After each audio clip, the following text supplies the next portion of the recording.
Donc bonjour, aujourd'hui nous sommes avec Michael Jolivet et nous allons parler de la préparation mentale. Donc pour commencer, tu peux te présenter. Bonjour Noah, merci de me recevoir pour cette interview. Donc je suis Mickaël Jolivet, préparateur mental, spécialisé pour les profils neuroatypiques, TDAH, HPI, hypersensible, 10, et aussi pour les sportifs handballeurs et coureurs à pied, trailers et liés à l'athlétisme aussi. D'accord. Donc avant de parler de tout ça, de tout ce que tu nous as raconté, est-ce que tu pourrais nous raconter un peu ton parcours professionnel? Alors mon parcours professionnel est très atypique comme les profils que j'accompagne. J'ai commencé en étant technicien sur avion dans la marine nationale, avion et hélicoptère, pendant 15 ans. Et ça a été hyper passionnant.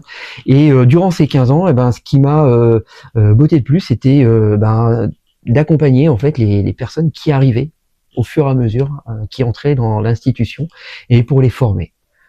Ensuite, j'ai quitté l'institution pour créer ma première structure, qui était la commercialisation de bois densifié, granulés de bois, tout ce qui était lié à la biomasse. Et après, je me suis réorienté dans le salariat pour intégrer une entreprise qui est devenue leader de la fabrication de portails, garde-corps, clôtures. Hyper intéressant pendant 10 ans, vraiment passionnant, en passant de la production au service commercial. J'ai pu avoir créé des liens avec des clients qui restent encore en contact avec moi. Et en 2021, après le passage de la Covid, je me suis dit il est peut-être temps de retrouver un peu d'indépendance. Et j'ai créé ma structure qui s'appelle BRH Conseil, qui veut dire bienveillance, richesse humaine, et pour accompagner en fait des personnes en reconversion, pour réaliser des bilans de compétences. Et j'ai bifurqué vers l'orientation scolaire, ce qui m'a permis en fait de voir garder le lien entre la formation et le monde professionnel. Et puis depuis cette année 2025, j'ai été certifié préparateur mental, où j'ai été formé avec le docteur Sylvain Berck, qui est docteur en psychologie à Lille, et depuis je me suis spécialisé pour l'accompagnement des profils neuroatypiques. D'accord. Et justement, qu'est-ce que la préparation mentale? Alors la préparation mentale, c'est, j'ai envie de dire, en fait, on a des clés mentales et en face, on met des outils. Genre de clé mentale, par exemple, c'est la gestion du stress et des émotions. Booster la motivation. Avoir le conscient et l'inconscient, c'est-à-dire gérer la concentration et garder l'attention. Tous ces aspects-là, on va mettre en place en fait des protocoles, spécifiques, sur mesure, avec les personnes qui veulent atteindre des objectifs, soit de performance aussi, et mettre en place en face des outils, tout simplement, comme la relaxation, la méditation de pleine conscience, le dialogue interne, qui est très important, la visualisation mentale, on va dire, on parle d'imagerie mentale, on peut prendre comme exemple, par exemple, que Zinedine Zidane travaillait beaucoup avec l'imagerie mentale pour ses gestes, voilà.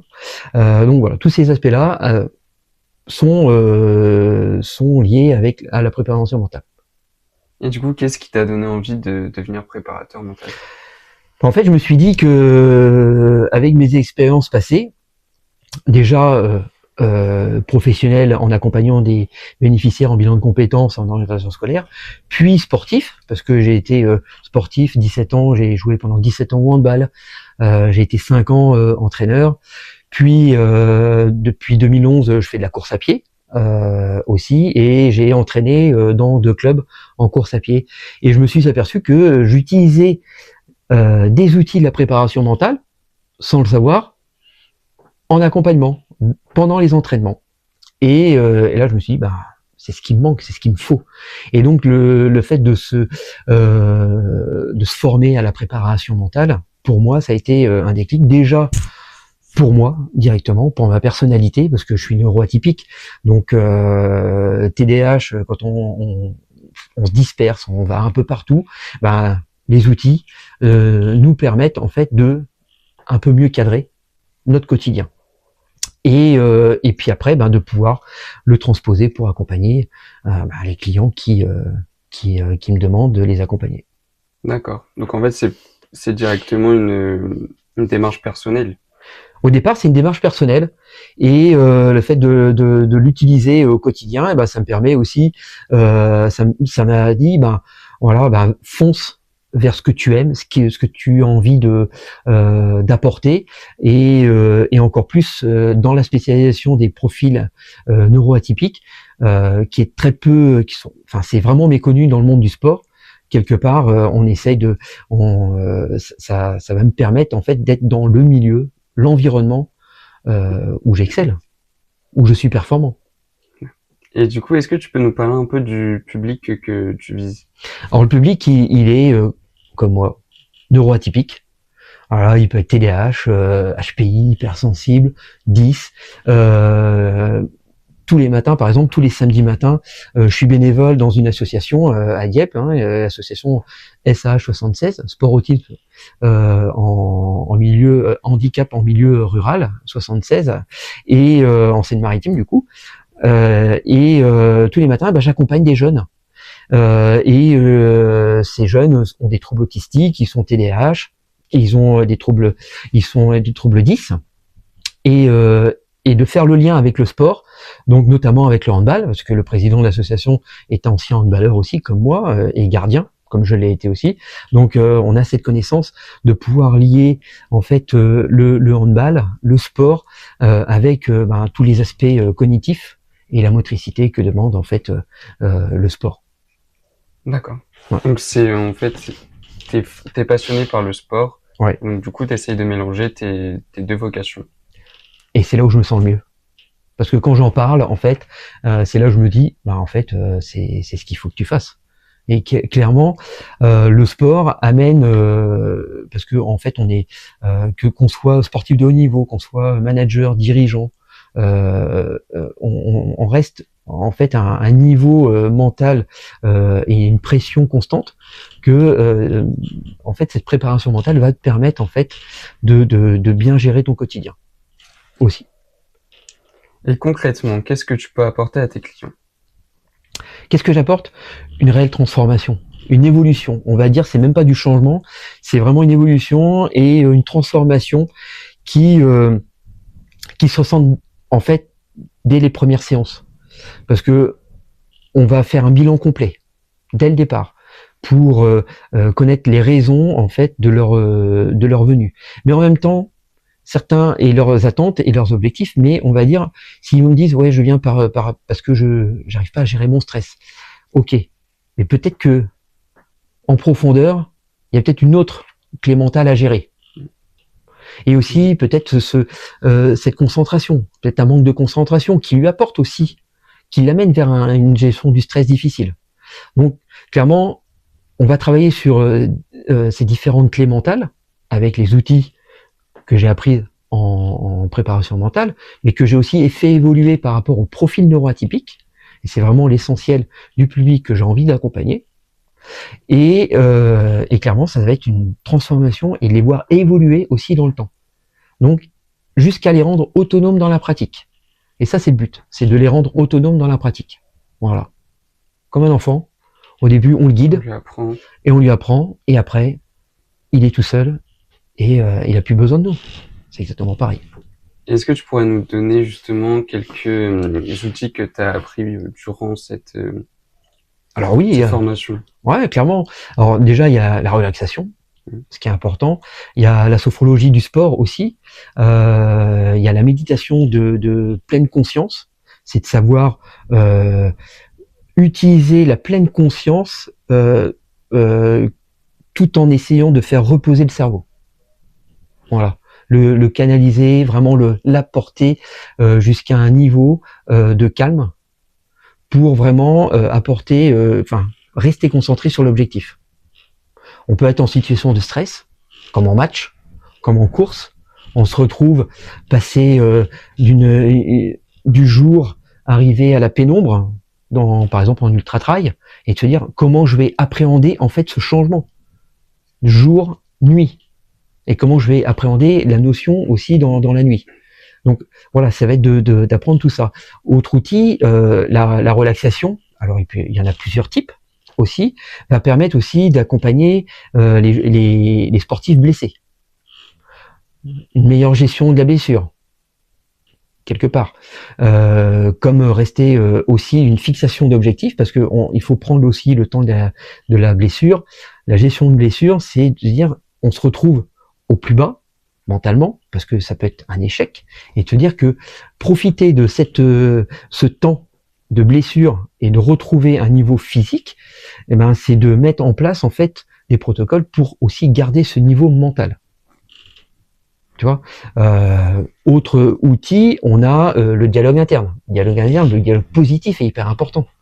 C'est de se créer des routines de performance ou des routines matinales pour dire voilà vers quoi j'ai envie d'aller. Après, s'être fixé des objectifs. Et le dialogue interne, tant qu'il est positif, on a toujours vu que le positif attire le positif. Quand on a un dialogue interne négatif, on attire le négatif. Comme une présence aussi. Quand on est positif, on attire des gens positifs. Oui. Clairement. Donc voilà, c'est le genre d'outils qui peuvent être bénéfiques et liés à l'évolution et la transformation de la personne jusqu'à son autonomie. Et donc toi-même, tu pratiques tous ces exercices? Tous les matins, j'ai une routine. On appelle ce qu'on appelle les savers, par exemple, aussi, c'est de se lever, prendre conscience déjà de son réveil, après de mettre en éveil le corps petit à petit, avant de mettre en éveil le mental, aussi naturellement.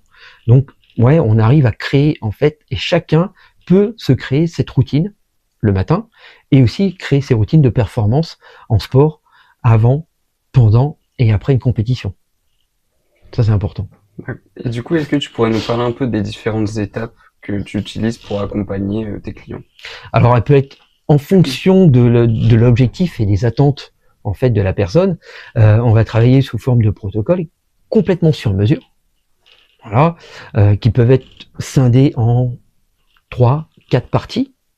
Jusqu'à l'autonomie, c'est-à-dire qu'on va, par exemple, travailler l'imagerie mentale plutôt en fin de partie et travailler plutôt sur la relaxation, méditation en première partie aussi, le dialogue interne qui va être important, le structurer, comment l'amener, imaginer en fait les situations où la personne a des difficultés à gérer le stress, des émotions, que ce soit en match ou en course, ou sur une piste d'athlétisme par exemple. Donc quelque part, on va structurer vraiment sur mesure par rapport à ce qu'on attend aussi de la préparation mentale, mais de l'objectif aussi à atteindre, pour que derrière il y ait une autonomie. Et du coup, tu as eu différents... les clients que tu as eu, est-ce qu'ils ont différents objectifs? C'est quoi leurs attentes?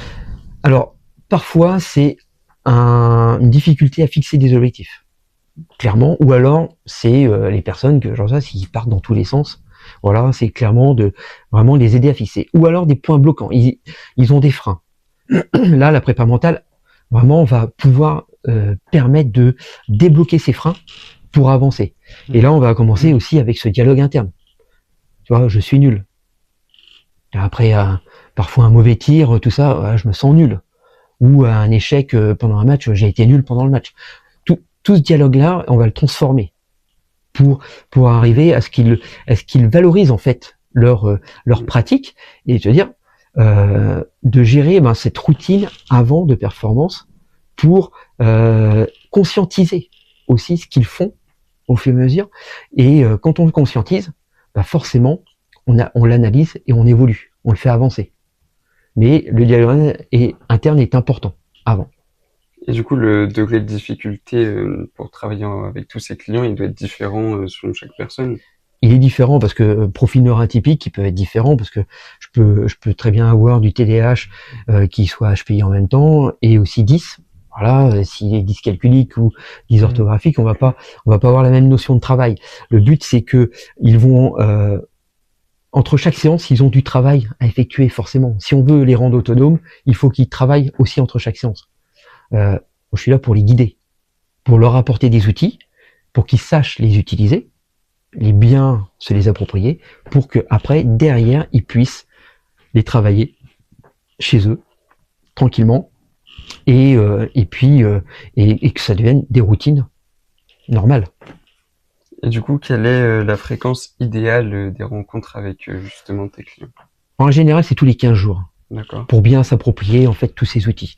Ça va être accompagné par exemple avec des fiches techniques aussi, comment l'utiliser, des enregistrements audio qui seront aussi après chaque séance, l'enregistrement sera fourni et puis clairement, bah voilà, il pourra vraiment l'utiliser, le travailler.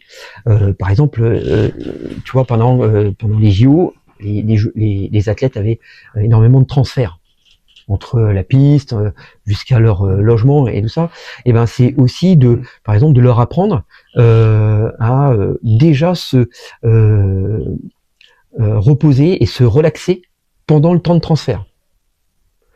Ça leur, la prépa mentale peut aider aussi à avoir une meilleure récupération.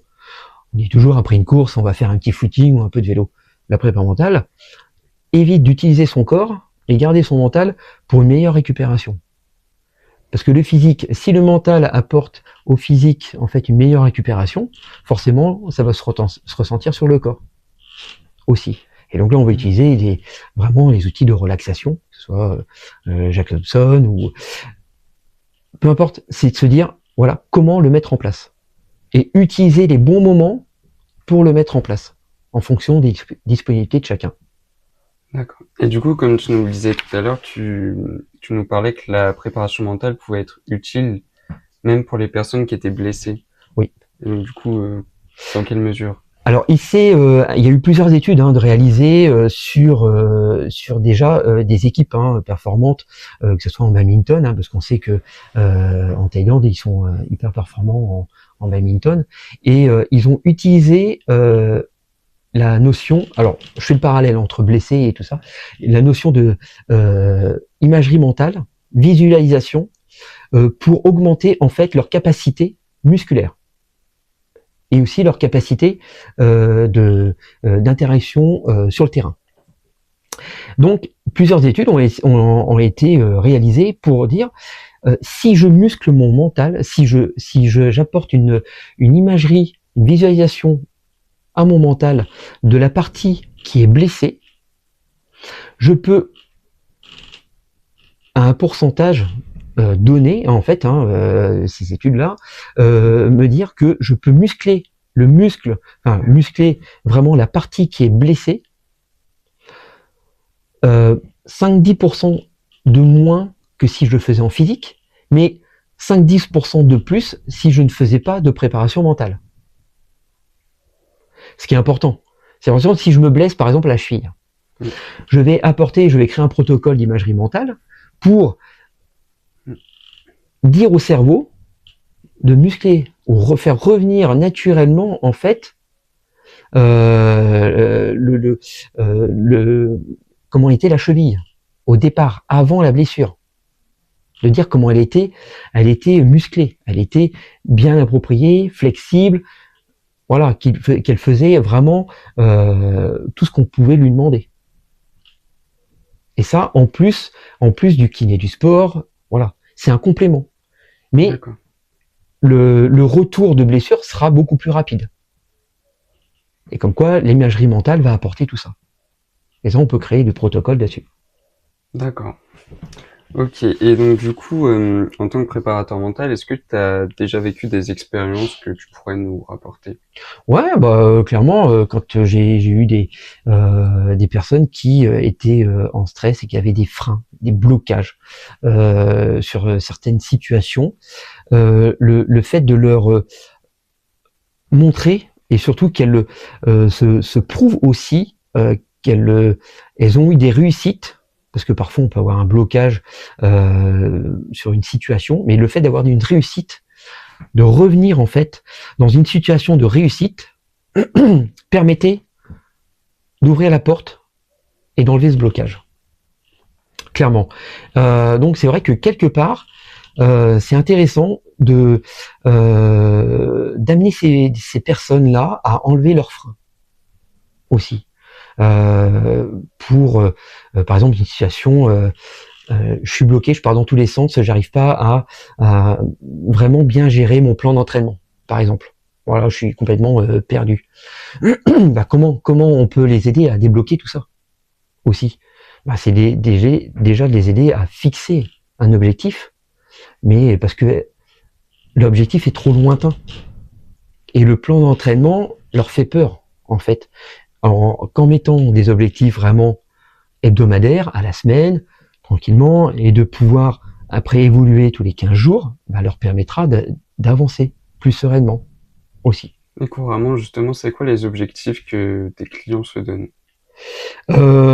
Couramment, alors parfois ça peut être de gérer bah, des situations de match où ils sont en situation de tir et ils n'arrivent pas à avancer. En fait, ils sont bloqués, arrivés face au gardien, ils sont bloqués, ils ont un mur face à eux, d'accord? Donc c'est les amener vers une situation positive où ils ont un miroir en face. Et se dire, à partir du moment où ils se retrouvent en face, ben, quelque part, ils vont pas pouvoir avancer.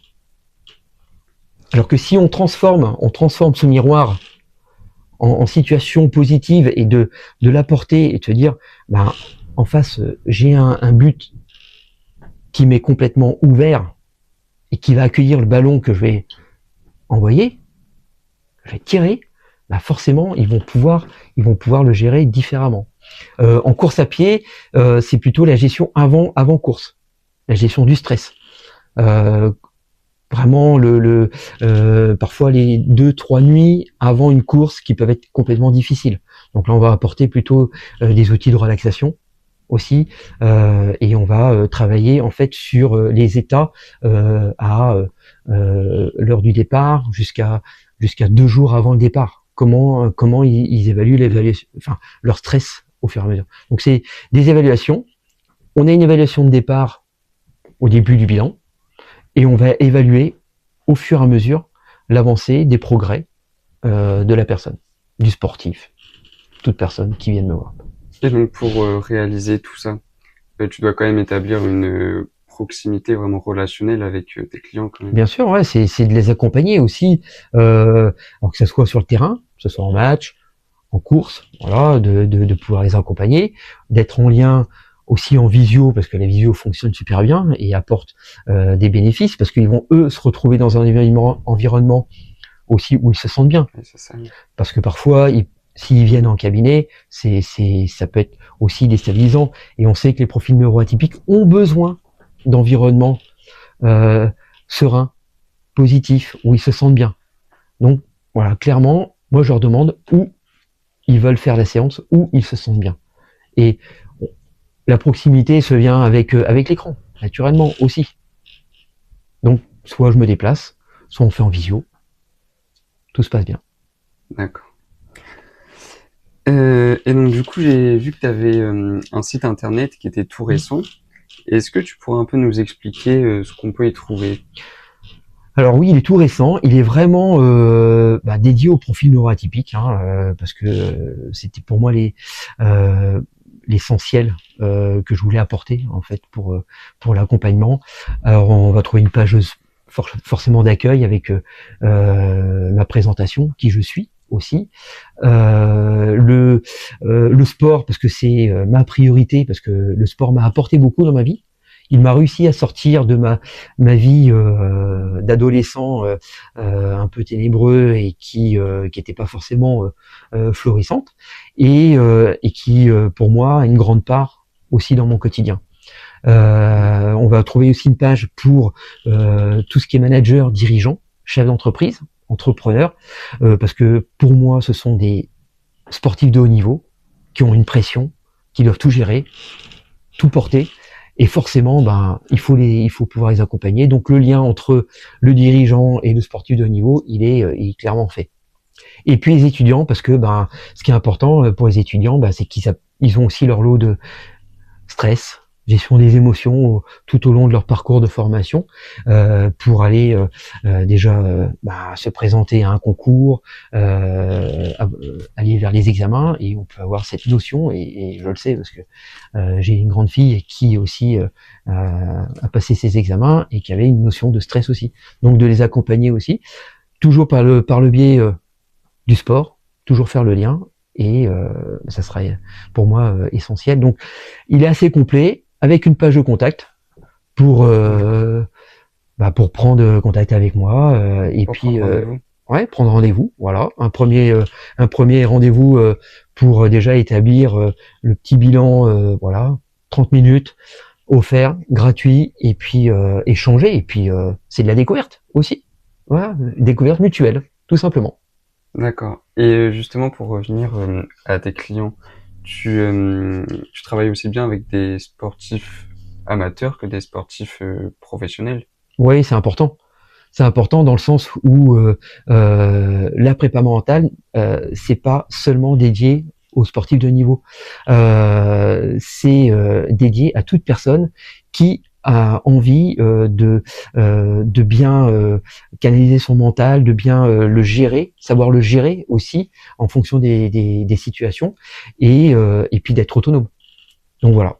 Pour moi, la prépa mentale, c'est pas du luxe dédié aux sportifs de haut niveau, mais clairement dédié à toute personne qui veut avoir un mental d'acier et se sentir encore plus fort, Oui, c'est ça. et de le propager aussi. Mm. Parce que ce qui est important, c'est de se dire, bah voilà, maintenant j'ai le mental, ok, j'ai le mental, mais je sais le propager aussi. J'ai envie d'apporter ça en plus. Et donc les outils que tu mets en place, c'est des outils qui s'appliquent aux sportifs. Mais est-ce que ça peut s'appliquer à toute personne dans la vie générale? Toute personne. Moi, je dis et c'est appliqué à toute personne, hein, parce que en fait, la prépa mentale est arrivée avec le sport de haut niveau. Voilà, j'ai eu la chance de côtoyer un grand préparateur mental qui a accompagné des équipes aux Jeux Olympiques, qui m'a donné aussi envie de le faire pour moi. C'est lui, hein, Christian Target. Il est reconnu dans le métier, et c'est lui qui m'a donné. Pendant 2 jours, je l'ai côtoyé lors d'un séminaire, et il m'a donné envie en fait de le faire pour moi.